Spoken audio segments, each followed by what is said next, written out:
1975 had more than its share of great sporting moments. Muhammad Ali beat Joe Frazier to win the Thriller in Manila. Arthur Ashe beat Jimmy Connors to win Wimbledon. And the West Indies beat Australia to win the first ever Cricket World Cup. Just one trophy. Is that too much to ask? One useless trophy. In the meantime, our PE teacher, Mr. Digby, beat no one and won nothing.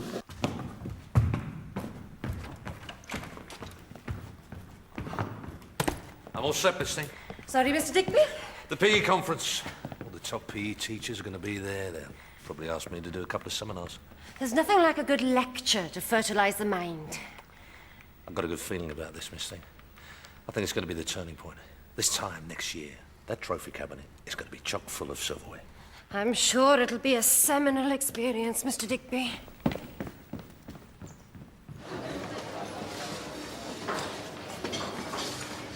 She's definitely split up with him this time. This is my chance. Gordon, I know this sounds completely mental, but have you ever thought maybe Miss Titley would prefer to go out with a proper grown-up instead of miraculously falling for you, the school spanner? You're young, Darren. You're naive in the workings of a woman's heart. She's rejected Digby's athletic allure once and for all. Now she's yearning for someone with intellect and culture. She's yearning for me, Gordon Grimley. Apparently, at one school in London, they've realised that children feel excluded taking part in competitive sports. So they've introduced this whole new system where everybody just joins in and there are no winners or losers. Isn't that fascinating, Miss Thing? It is, Miss Titley. I believe very firmly we should all get a turn at being on top. Geraldine, I know you want to get your arm back on Digby, but the man's a primitive territorial beast. Never pat a dog while it's eating, and never interfere with Doug Digby's PE department.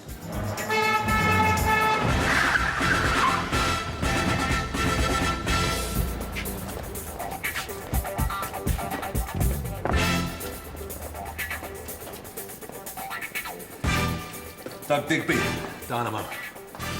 Wincott Comprehensive School. There you go.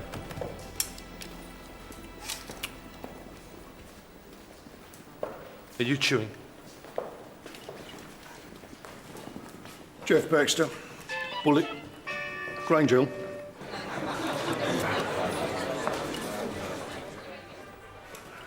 May I see your registration, please? Our proletarian. My school was founded by the Duke of Wellington. Did they give him the boots?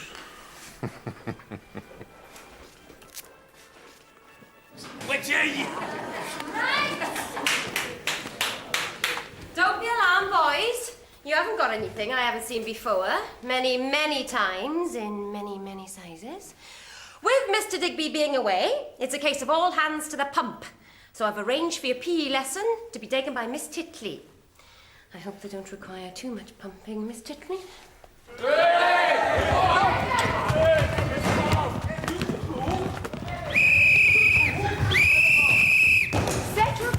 Settle down. There's no need for all that shouting and being aggressive.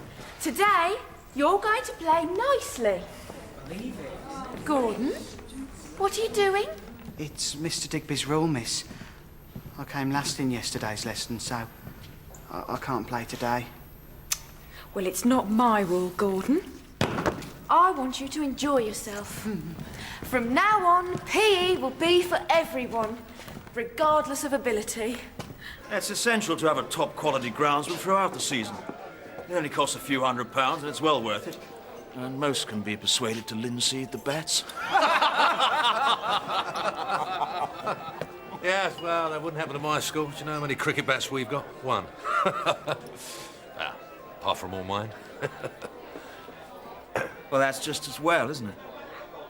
In the hands of the sort of pupils you have in Dudley, an adequate supply of cricket bats would only lead to a rash of muggings. And what about public school, eh? All that debagging and radishing. All that fagging and warming the toilet seat. No wonder you've all grown up to be a bunch of pervy mummies, boys. Let me up! I'll have the lot of you. My lads are worth more than your privileged private school nonsense. Then you should prove it. A cricket match between us. Your first 11 against mine. OK, you're on. Now let me go! Please.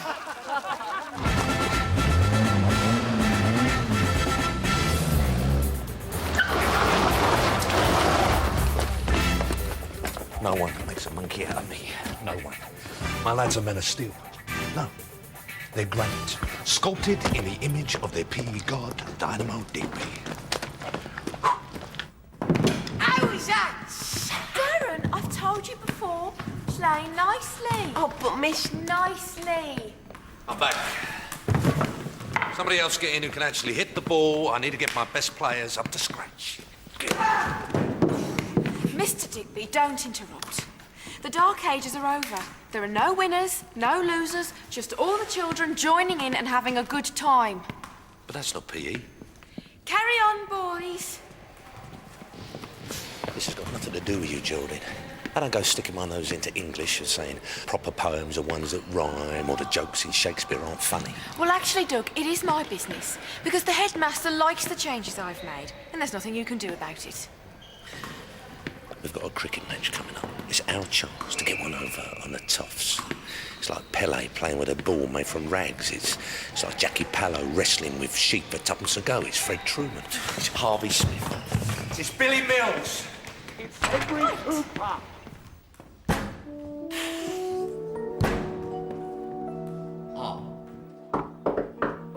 What?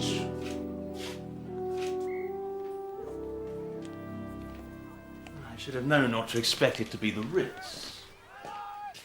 You can forget about the cricket match. It's off. We don't do cricket here anymore. We do skipping and hopscotch. You know, I would have loved to have got one over on your little Lord Fauntleroy's. My lads have had to work for every bit of respect they've ever got, while your lot get it from birth. The only chance we ever get to show you we're worth the same as you is on the sports field. But that's not going to happen now. So you can go back and tell your boys we're a bunch of worthless gutter snipes. Because you've won without even taking to the field. This is all I need now. Actually, Mr. Digby, while I don't condone your methods, I came down here to say that maybe there is a place for competitive sport after all. Pity you don't have some of her spirit, Digby. Feisty little filly, or what? You keep your filthy hands off her. Oh. This little mink's one of your conquests, Digby. Well, I suppose she's worthy of a roll in the hay, but one couldn't take her to meet the family. She's rather below stairs for my taste. No one insults my bird. Except me. I am not your bird. But we are going to put together a cricket team. We mightn't have your advantages, but our kids can compete with the best of them. Excellent. Glad you've seen it my way at last, girl. How about going for that Chinese then? Mr. Digby, we are taking up this challenge to make sure that respect for our school and its pupils remains very much alive. As far as you and I are concerned, our relationship is perpetually, eternally dead. Well, this has been coming since the war, only people just shut their eyes to it. Oh, they've got a lovely house, though. All property is theft. Don't talk wet. You won't change the way of the world. Rich against poor, workers against management. Sporting divisions, social divisions, they're all artificial. When you take them away, like Miss Titley's doing in PE, then everyone's at the same level. Gordon, are you saying that everyone should be treated the same so we can all be equal? Precisely. Very good, Darren. If you treat everyone equal, then you'll have to make people who are good at stuff rubbish like the rest of them. And then you'll be treating them differently, and you won't be treating everyone else the same, will you, Gordon? Yes, but... There's always going to be winners, and there's always going to be losers. And Wayne Grimleys. Wayne loses. Had it pleased heaven to try me with affliction, had he rained all kinds of sores and shames on my bare head. Run, run, run, you crappers, run. What in heaven's name do you think you're doing? Training. How is that training for cricket? I thought you were going to keep your little snout out of PE from now on, Piglet. Haven't you seen the cricketers on television? Most of them are grey-haired, and the young ones are always tubby. You should be practising the game itself, not train them up to be on superstars. Yeah, well, I'm a couple short at the minute, Piglet. So get a couple more. Miss, I thought you decided that sport was unfair. You agreed it was a wasteful diversion of cultural pursuits. I'm sorry, Gordon. I think I let my desire to get my own back on Mr. Digby get the better of me. Tubby. Grimley. Eye on the ball, Grimley. Eye.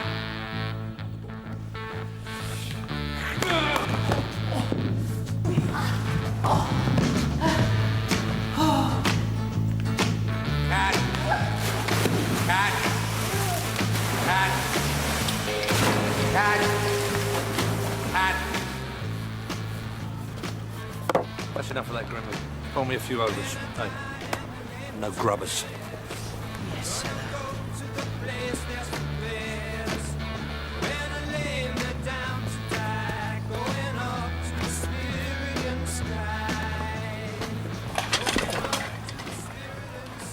That, Grimley. That. Grimley, that is precisely the wrong way to do a reverse sweep off a child. Geraldine, didn't see you there. Training's coming on a treat. My lads are turning into a finely honed unit. I'm pleased, Mr. Digby. Geraldine, even murderers get time off for good behaviour. Let there be no misunderstanding between us, Mr. Digby. I am here to support the cricket match for the sake of the pupils. I want them to learn that they can compete with anyone, no matter how privileged. End of story.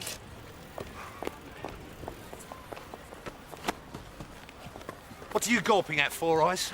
Oh!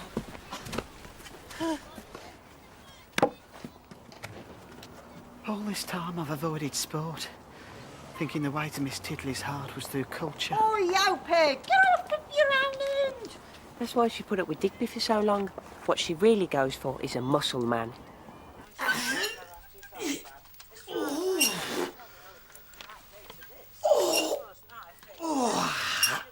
Shut up them noises, will ya? It's bad enough having to hear them every time your nan goes to the bog. Been years since it was normal. Them like rocks now. Rocks. Gordon, what are you doing? You know how delicate you am. Gordon's trying to turn himself into the incredible Hulk so he can beat the posh scum. Where'd you find this whole thing, anyway? It's Dad's, at the attic. No wonder he can't do it. He don't have a setting for delicate poet. Pity a day do anything for the one part of your body most in need of building up. The Grimley curse. Come on, you pair. Bedtime. Come on, Darren. Up them stairs. Teeth and toilet. I think you're right, Darren. Subconsciously, Miss Tiddley must be attracted to the athletic type. And tomorrow, I'll show her that Mr. Digby's not the only one who can cut a dashing figure on the sports field. OK, what you do is dig your nail into the seam like this. Gives the ball more turn through the air. It's not exactly cheating, but don't let the umpire see it. The umpire has seen you, Douglas. You never learn, do you? Well, you look, open it. Clear off. This is our best ever chance to win something. For once, we'll win, and it's against the Toffs, don't you see? You still don't get it, do you? It's not the winning that counts, it's the competing. You'll never change, Doug. Gentlemen, each innings is limited to 30 overs. Each bowler... Yeah, actually, we're still one short. What? Yeah, I couldn't get 11 players, I got 10. That's not far off. It's up to you. Will you play with 10 as well? No. I knew it. Anything to get one over on us. I propose that Mr. Digby steps in and makes up the 11. And just to keep things fair, I'll take the place of one of my own players. Yeah, well, Sounds fair to me, Douglas. 3, 4, 5, and again. And the other side. 5. And stretching those sides out and loosening up that shoulder, especially you bowlers. 1, 2.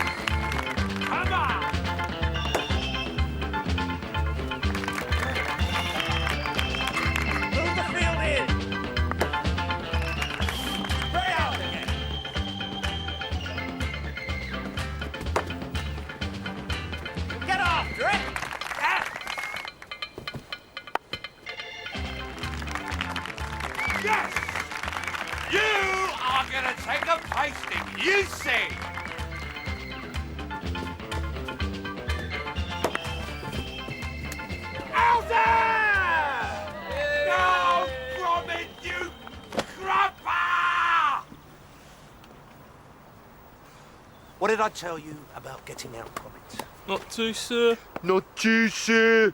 Oh. Get your pads on, Grimley. Me, sir?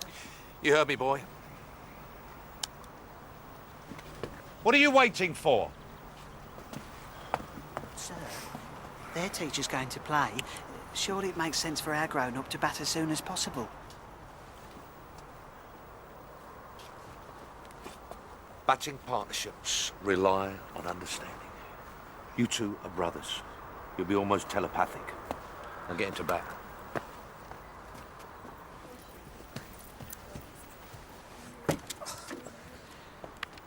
Look at me, miss.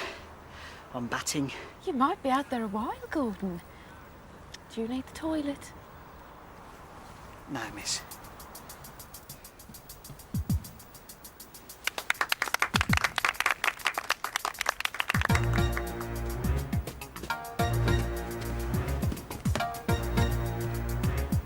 Bring the field in.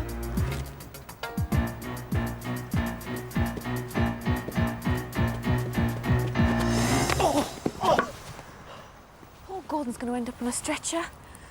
Why don't you get batting yourself? End of over. You can actually play cricket, can't you, Doug? Don't be stupid, Dumpling. I'm a PE teacher.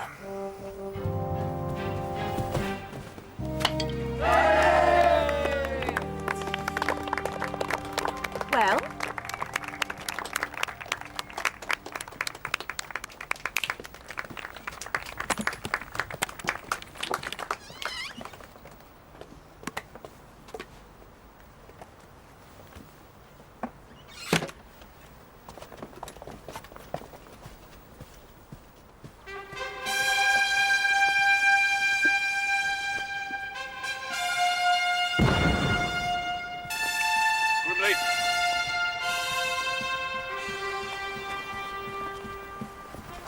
Yes, sir.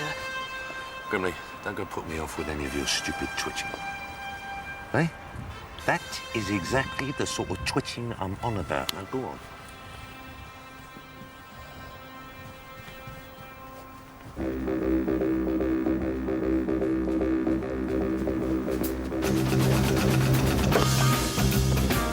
Run, sir!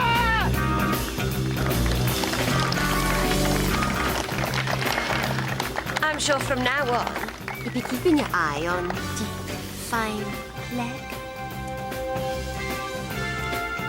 I'm glad you've got a good vantage point. You can see your boyfriend get the beating he deserves. Serves him right for having ideas above his station.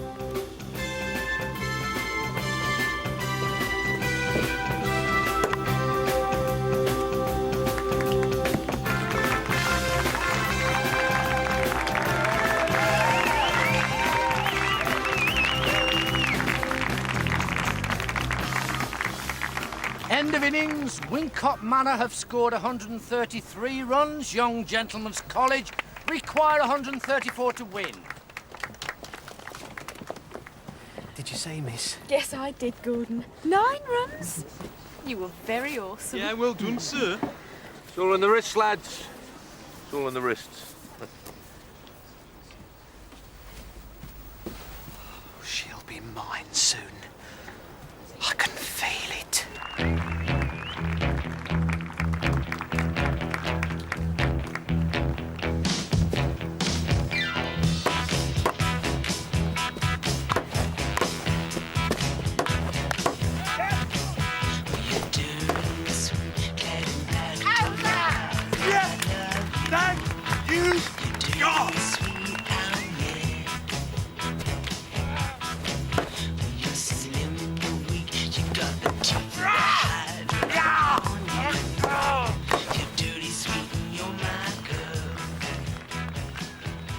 ball of the match.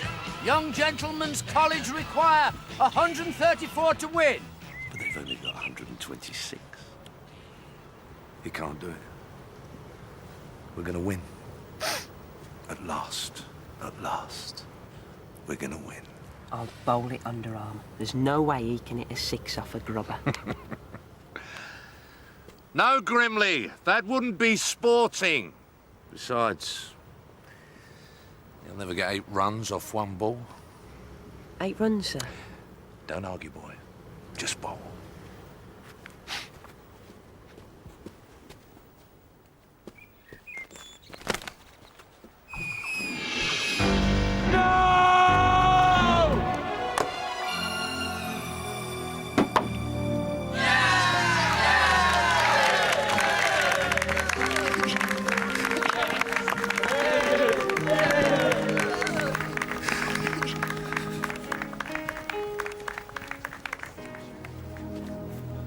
Well played. We're a fine bunch of lads. Why me? Why me? I'm so proud of you, Doug. What? I'd rather you'd lost and played well than won and cheated. You were a true sportsman. I didn't think you had it in you.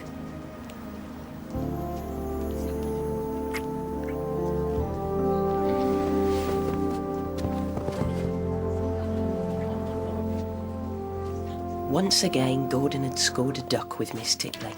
Digby might have lost the cricket, but he had won back his trophy girlfriend. If only he'd got a proper trophy as well. One day. One day.